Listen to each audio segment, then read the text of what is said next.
কিশোরগঞ্জের ইটনা উপজেলার জয়সিদ্ধি ইউনিয়নের আলগাপাড়া গ্রামের বাসিন্দা ৩,০০০ মানুষের শেষ বিদায়ের নিঃস্বার্থ সঙ্গী। শেষ ঠিকানার কারিগর সেই মোহাম্মদ মনু মিয়া আর নেই। শনিবার সকাল ১০টায় নিজ বাড়িতে শেষ নিঃশ্বাস ত্যাগ করেন তিনি। জয়সিদ্ধি ইউনিয়ন পরিষদের প্যানেল চেয়ারম্যান মোহাম্মদ বাহাউদ্দিন ঠাকুর তার মৃত্যুর খবর নিশ্চিত করেন।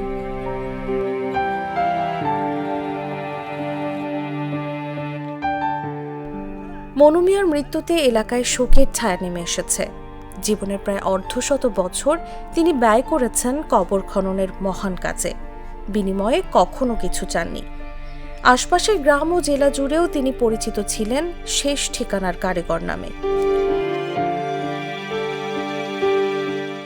প্রায় ৪৯ বছর ধরে বিনা পারিশ্রমিকে ৩,০০০-এরও বেশি মানুষের কবর খুঁড়েছেন মনু মিয়া।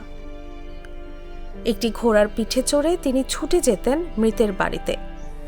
শুধু তাই নয়, এ কাজের জন্যই একসময় নিজের দোকান বিক্রি করে প্রিয় ঘোড়াটি কিনেছিলেন তিনি। স্থানীয়রা জানান, কিছুদিন আগে অসুস্থ অবস্থায় হাসপাতালে ভর্তি হন মনু মিয়া। সেই সময় দুর্বৃত্তরা তার বহু বছরের সঙ্গী প্রিয় ঘোড়াটিকে হত্যা করে, আর তাতেই মানসিকভাবে ভেঙে পড়েন তিনি। ঢাকার আইনজীবী রোকন রেজা বলেন, হাসপাতালে তাকে দেখতে গেলে বলেছিলাম, অনেকে আপনাকে নতুন ঘোড়া কিনে দিতে চায়। তখন তিনি বলেছিলেন, আমি এই কাজ করি শুধু আল্লাহকে খুশি করতে, মানুষের কাছ থেকে কিছু নিতে চাই না। স্থানীয় ইউনিয়ন পরিষদের প্যানেল চেয়ারম্যান বাহাউদ্দিন ঠাকুর বলেন, প্রিয় ঘোড়ার মৃত্যুর পর থেকেই মনু মিয়া শারীরিকভাবে আরও দুর্বল হয়ে পড়েন। চিকিৎসা শেষে বাড়ি ফিরে এলেও তিনি আর আগের মতো হয়ে ওঠেননি।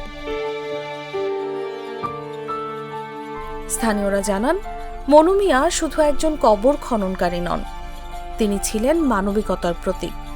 মৃত্যুর পরও বহু মানুষের দোয়া ও শ্রদ্ধায় বেঁচে থাকবেন তিনি।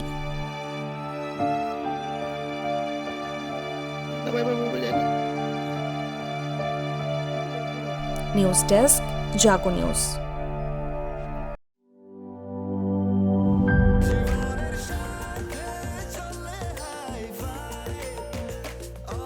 স্বাস্থ্যকর অল টাইম, সব সময় অল টাইম হেলদি লাইফ।